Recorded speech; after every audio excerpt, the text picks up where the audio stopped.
sami kula Araya Nurul Sehrani ing mriki kula badhe nyekaraken tembang Asmarandana nuju Prana laras pelok pathet 6 sugeng midhangetaken. Lamun sira dadi murid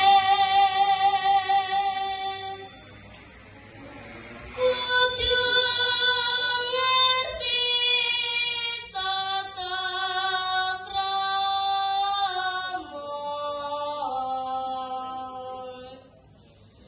mastuti dawuh gurune